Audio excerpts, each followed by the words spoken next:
Cher éthique-amondien, chère éthique-amondienne, ce passage de ma vie ancré au hameau de Gaujac a été une belle bulle de vie dont je me souviendrai chaque jour. Une bulle de sensations, un mode de vie proche de ce qu'aurait pu vivre un paysan, vécu dans la chair et avec des airs de niche écologique. Récemment, je discutais avec un agriculteur ardennais et je lui racontais ce quotidien sensationnel que j'avais été heureux et fier d'avoir vécu. Et lui de me répondre que peu d'agriculteurs vivaient ce genre de vie aujourd'hui avec la charge administrative qui leur incombait. Alors en effet, cela m'a fait réfléchir à la chance que j'avais eue de vivre ce mode de vie brut et sensationnel. Alors oui, quand je décide de changer de bulle, je prends un temps pour réaliser. Qui étais-je avant de m'engager ici? Que suis-je devenu? Je me suis rendu compte que j'étais un petit gars qui ne savait pas bricoler, ce que c'était de travailler ou qui ne mesurait pas encore ce qu'être écologique voulait dire. Une vraie quête commence quand, à chaque fois qu'on est face à une nouvelle situation, on se demande comment faisaient les ancêtres et anciens sans pétrole et sans plastique, sans métallurgie et avec la tech d'un autre temps. Alors on s'intéresse au travail du cuir, à la vannerie, à la cueillette et c'est les doigts dans l'engrenage. Arrivé à 22 ans, reparti à 24 ans, ce contexte m'a permis de mûrir, de devenir un adulte. C'était ma première vraie expérience. Depuis, je mesure l'importance logistique des soins quotidiens qui sont nécessaires à la vie, quelle que soit l'échelle du collectif dans lequel nous vivons. Parce que oui, j'estime que nous vivons tous dans des collectifs, simplement certains sont plus petits que d'autres. J'ai appris à ne pas avoir peur de mettre des cadres. Mon père dirait que c'est en 12 lettres, le mot organisation. L'idéal naïf de l'auto-organisation ne dure pas longtemps. Vivre une vie où on se sent à sa place et efficace, travaillant avec sens dans un projet qui nous plaît et qui nous rend vraiment heureux, c'est ce que je souhaite à tout le monde. Et cela demande vraiment de l'organisation. J'ai appris à utiliser mon corps, à l'étirer, à l'observer quand il m'envoyait des signaux. Aujourd'hui, je pense avoir répondu à la question que je me posais avant. Je pense que je suis capable d'être agriculteur. J'ai dépassé des limites que je ne soupçonnais pas et mon corps est en bien meilleure forme. J'ai appris à écouter des points de vue différents, à m'ouvrir à la complexité des relations humaines. L'ouverture d'esprit est un concept qui se remet en cause lui-même et il est inutile de prétendre que je suis maintenant bon dans ce domaine, mais qu'il convient de garder cette chose à l'esprit. J'ai toujours adoré me poser des questions profondes sur le sens de la vie et j'ai été servi en réflexion ici. Un des points clés, c'est connaître sa vision, sa mission, ses valeurs. C'est une de celles qui m'ont été transmises ici. Tant d'organisations et des collectifs oublient cela, même chez des tout petits groupes. Je n'oublierai jamais ça car ce sont des choses qui doivent nous aider à faire ensemble. Finalement, c'est répondre à la question mais qu'est-ce que je veux apporter au monde et comment je veux le réaliser vraiment quoi. J'ai compris que la zone de confort était un concept plus complexe qu'il n'y paraît. Qu'il y a des essentiels, dormir au sec, avoir chaud et avoir de l'intimité. Des choses banales dont on ne se rend pas compte quand on en a toujours bénéficié. Je n'avais pas pour ambition de m'installer à Liticamondo sur le long terme. Je suis heureux comme nostalgique que ça se poursuive autrement. En effet, je souhaite poursuivre l'élan de notre belle communauté en continuant à m'engager ailleurs. J'étais conscient en m'impliquant ici que je ne souhaiterais pas m'installer trop loin de mon cercle familial. J'ai à cœur de pouvoir passer des temps de qualité avec mes autres proches, bien que notre grande famille ait été rencontrée ici. Ainsi, je veux remercier chaleureusement Émilie et Boris, Victor, Guilhem, Colline, Lou et Gabriel et Poésie de m'avoir accueilli dans leur vie. Merci pour l'espoir, pour le sens, pour le courage, pour l'appréhension de la complexité. Merci pour l'expérience collective, pour la solidarité, pour l'incarnation et pour le balisage du début du chemin. J'ai réalisé concrètement ce que peut être un collectif qui marche et qui réalise, et ça donne de la force. Je me sens fort de mon expérience cévenole pour pouvoir mener d'autres projets collectifs dans les régions nordiques. Si les enseignements que j'ai reçus à Ethicamondo étaient variés, j'ai compris à travers ma vocation agricole, le projet de BMI et le BTS GPN à distance, que la question de la gestion de l'eau était un domaine sur lequel je voudrais être plus compétent. J'ai à cœur de me former en hydrologie régénérative. Il s'agit de prendre conscience que nous avons un pouvoir d'action sur les cycles de l'eau et que celui-ci est souvent oublié car on parle essentiellement du cycle du carbone. Apprendre à changer le paradigme de l'eau afin de la ralentir, la répartir, la stocker et l'infiltrer pour hydrater les écosystèmes est un sujet vaste qui me passionne. Si moi, j'ai trouvé l'élément eau comme la porte d'entrée qui matérialise mes envies de poursuite, d'engagement, je vous invite à rejoindre la communauté Ethicamondo pour trouver comment et pourquoi vous engager dans la niche écologique humaine.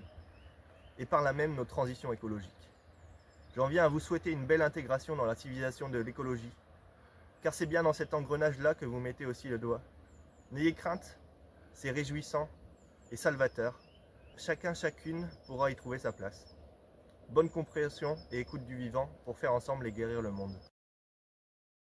Chères éthicamondiennes et éthicamondiens, après avoir passé 4 ans en tant que permanent d'Éthicamondo, je vais partir vers d'autres horizons.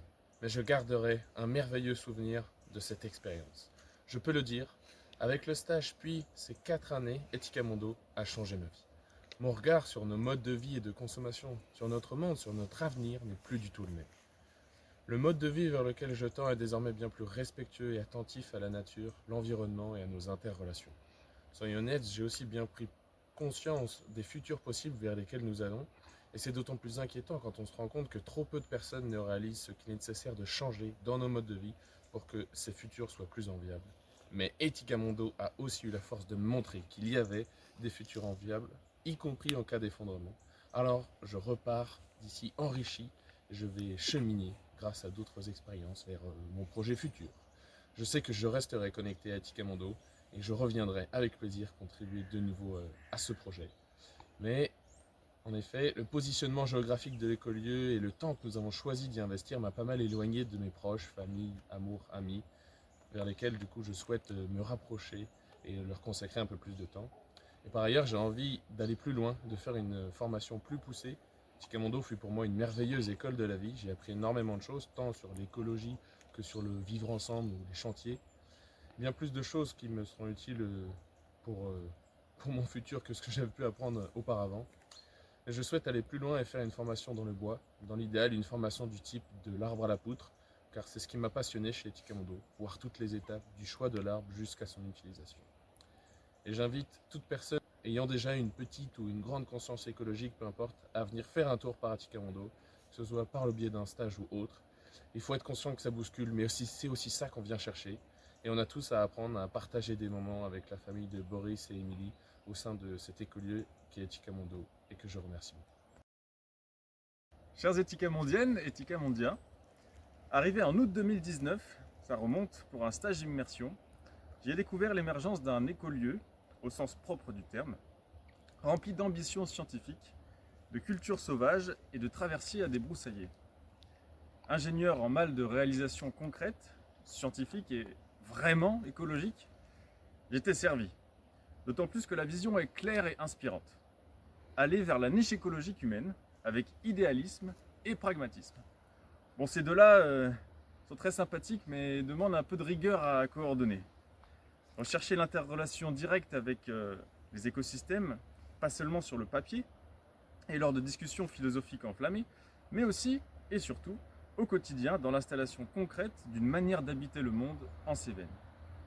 C'est pour ça que je suis resté 5 ans dans le bouillon éthicamondien, pour cette intensité du quotidien, pour ce défrichage effervescent et cette adaptation à chaque écosystème. Vous parlez des Cévennes, mais justement, ça sera différent dans chaque endroit et ce fameux contexte écologique effervescent. C'est à partir de là que j'ai réfléchi, non plus des alternatives, mais réfléchi écologie, que j'ai découvert le prisme de cette science remettant au cœur l'écosystème, le nous, plutôt que l'individu.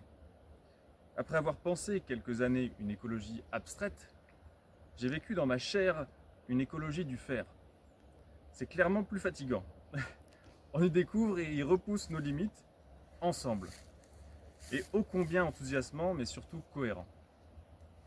Quand les machines sont mises de côté, c'est le corps qui fait fonction d'outil, et on apprend à en prendre soin, à savoir l'écouter, à prendre les bonnes postures. On se rend compte aussi qu'on peut vivre avec peu, que beaucoup de nos besoins sont des envies construites. La simplicité du moment devient merveille, tant qu'on épure au fur et à mesure, sans aller trop vite. Évidemment, cela reste loin d'être simple, évidemment. Et ça laisse songeur, quand on pense à nos anciens, qui étaient quand même beaucoup moins équipés que nous. Je découvre la temporalité long terme de la ruralité, de la paysannerie, comparée à la frénésie citadine, la projection des arbres et des murs en pierre sèche sur plusieurs générations, d'où une urgence à restructurer les écosystèmes. Je passe d'étudiant à formateur, de néophyte à artisan, d'ingénieurs à paysans. Les soirées à refaire le monde se transforment en chantier écologique massif à 100 personnes d'aide à l'agriculture. Quel plaisir de réaliser nos rêves construits ensemble. De végétariens à chasseurs, pour limiter d'autant le magasin, manger sauvage et travailler le cuir. Ceci dans le respect le plus grand de l'animal. Que de découvertes, d'apprentissage, pas à pas, avec les enseignements de Boris et Émilie. Chaleureusement merci. Qui nous ont ouvert la porte de leur famille, ce qui n'est pas rien. Merci à Gabriel, Colline, Lou et Poésie pour cette effervescence au quotidien et cette magie aussi. Puis Clément, Victor, Guilhem, Raph et toutes les personnes rencontrées sur le lieu. Et rencontrées avec un grand R. Merci chaleureusement pour cet ensemble complexe, inqualifiable qu'on appelle la vie. Une aventure collective qui transcende et fait toucher du doigt la puissance du faire ensemble. Merci pour cet élan. Puis arrive la fin du cycle, 5 ans plus tard. On a vécu cette tranche de vie, on l'a vraiment vécu, et vient le moment de passer à une autre phase. Pour l'instant, je prends le temps de maturer la suite de l'aventure vers la niche écologique humaine, entre la recherche avec Etika Mondo, les formations, l'artisanat, quand je pense que ce sera la première saison des stages d'été à laquelle je ne participerai pas depuis 5 ans. Pour vous qui nous écoutez, je vous souhaite de trouver un rôle comme j'en ai trouvé un ici, dans ce laboratoire pratique des modes de vie écologiques, dans cette grande famille. Merci pour tout. Bonjour les éthicamondiens et les éthicamondiennes. Une petite vidéo aujourd'hui pour remercier chaleureusement les jeunes qu'on a accueillis à l'écolieu plusieurs années et également leur souhaiter une bonne continuation. Petite vidéo que je fais en partenariat avec Boris En partenariat entre amoureux. En partenariat entre amoureux avec Boris parce qu'il a la plume beaucoup plus facile que moi. Je te laisse la parole.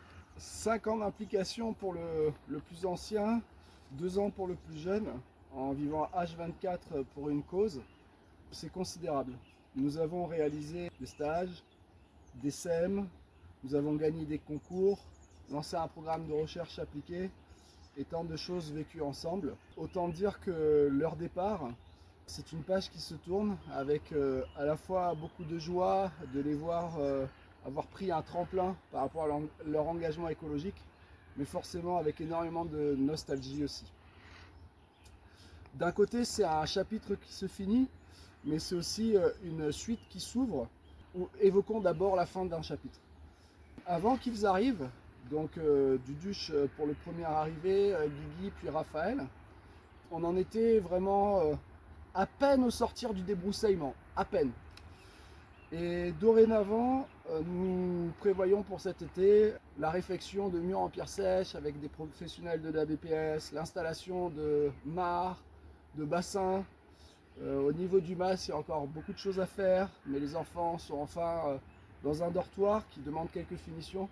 Et nous, les parents, on a une petite pièce qui enfin est confortable. Alors oui, en 5 ans, mais de la recherche, de la compréhension des écosystèmes, à voir comment les utiliser tout en favorisant leur biodiversité, jusqu'à amener un meilleur état de vivre pour des humains, on l'a fait.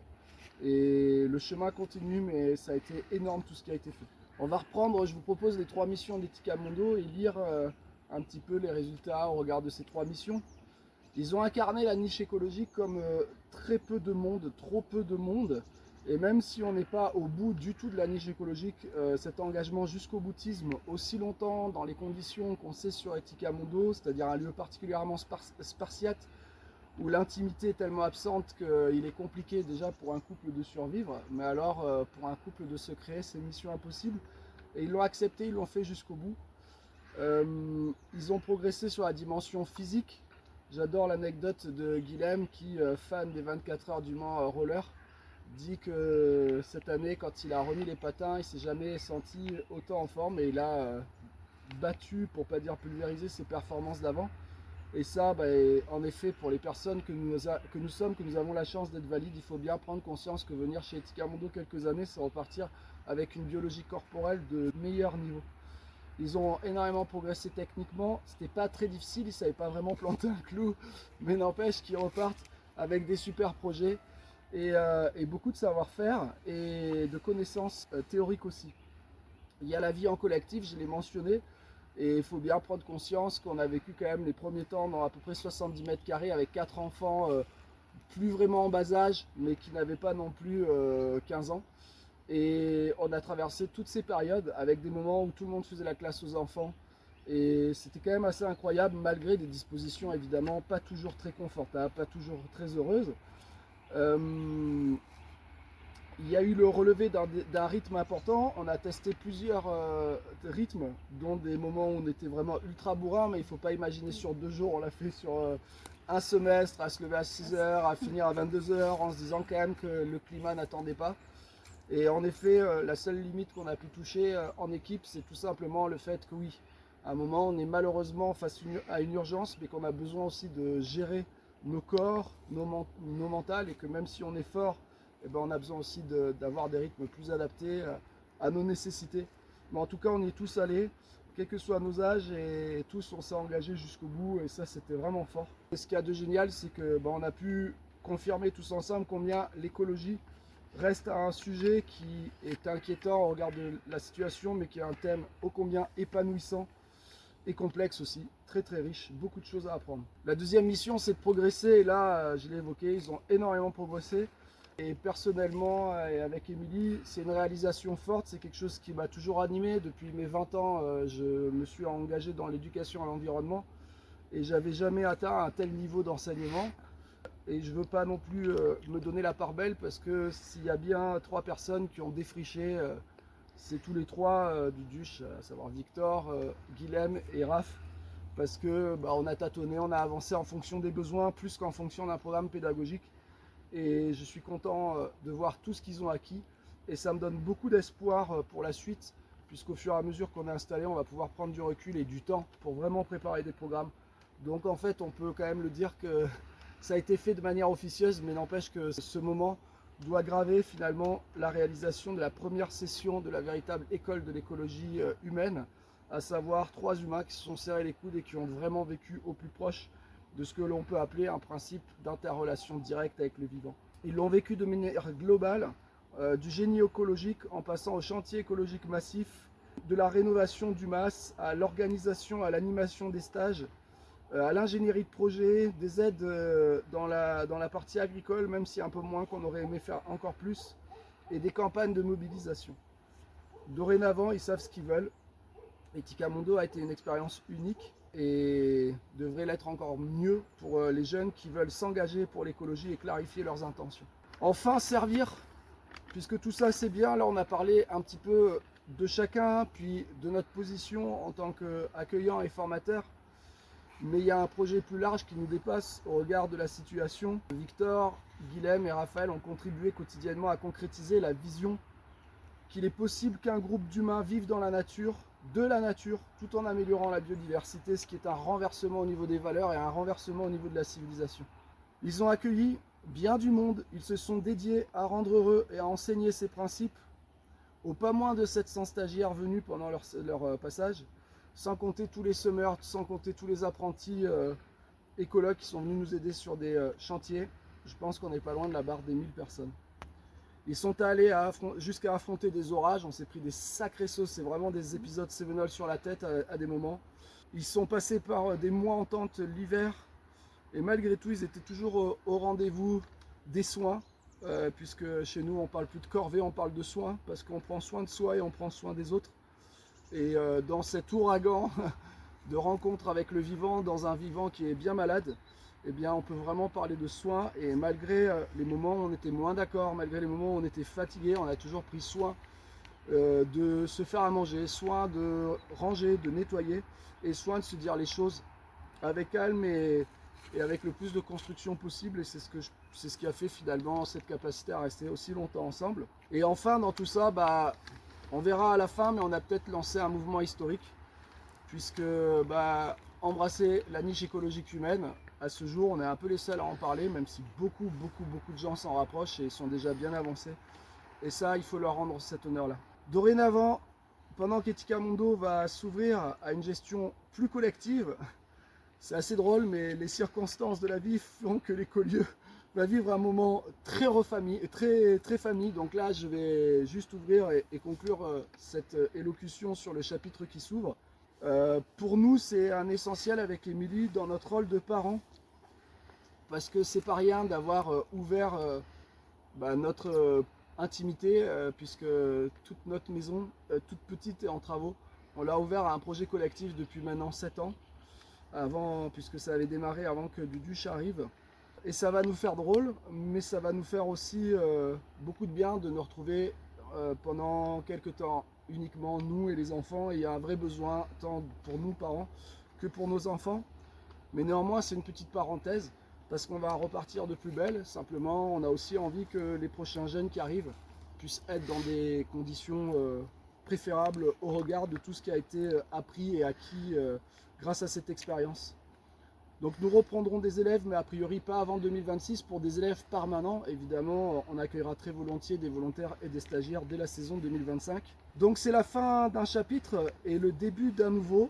Que la jeunesse développe ses expertises, ils portent des bons projets et nous on n'a qu'une hâte par rapport à eux maintenant, c'est qu'ils se réalisent pleinement dans leurs valeurs, dans la niche écologique humaine, dans leurs compétences et dans leur capacité à tisser de nouveaux réseaux et d'en être les moteurs. Nous avons hâte qu'ils reviennent nous voir ici à l'occasion même idéalement évidemment de camaraderie, à se montrer les uns les autres les photos des réalisations et à redécouvrir l'écolieu transformé. Mais on a hâte de pouvoir organiser des stages où ce seront les experts qui viendront nous apprendre et que les élèves auront rattrapé maîtresses et maîtres. Et on est très confiants là-dessus. Et la suite sera donc cette capacité à refaire ensemble, à vous reproposer de découvrir encore l'environnement, la nature et comment faire avec elle, en allant plus loin, parce qu'avec Émilie, bon, on a un peu touché notre plafond de verre et même si on continue à apprendre, on n'apprend plus aussi vite qu'eux. Et la dernière étape, vivement qu'on puisse réorganiser des SEM tous ensemble et que leur expertise ayant dépassé les maîtres et les maîtresses, on soit vraiment maintenant dans un collectif réellement organique et qu'on ait dépassé la première étape qui était nécessaire du forme de leadership éclairé où c'est centralisé autour d'une voire deux personnes. Donc l'avenir est assez inquiétant au vu des évolutions de notre société, au vu des évolutions de la nature, mais il nous donne beaucoup d'espoir et même si encore une fois ça aurait été aussi rassurant que toute l'équipe reste ici et qu'on continue d'avancer ensemble, il faut regarder les choses en face. C'est un véritable tremplin pour tout le monde. Et c'est la pluralité des expériences autour d'une culture commune qui s'est forgée ici à Ethicamondo que nous allons réussir à bouger les lignes et à nous retrouver pour aller plus loin tout en couvrant plus de territoire par le retour de chacun auprès des personnes, de leur famille ou de leurs amours, bref, autour de leurs proches. Victor, Guilhem, Raphaël, tout d'abord un grand merci, vous le savez, mais surtout un grand bravo, parce que ça vous appartient. Comme dit la chanson, ce n'est qu'un au revoir, mais pour mieux nous retrouver et avoir encore gagné plus en détermination, en rigueur, en efficacité, et toujours avec ce bel élan en famille qui nous a caractérisés. À tout bientôt. Allez. Et qu'est-ce qu'on dit? Tiens. Je me sens un peu petite par contre. En plus je suis dans un trou. Ah bon, ça va. On dit un truc ou on fait juste... Alors on chante ce n'est qu'un or. Ou on fait un peu en Ethicamondo. Ouais, sinon on fait un truc simple. Hein. Alors on À l'aube gesticule. d'un renouveau, Ethicamondo. Je sais pas, j'essaie de... Ouais, je voudrais juste un truc simple comme ça. Allez.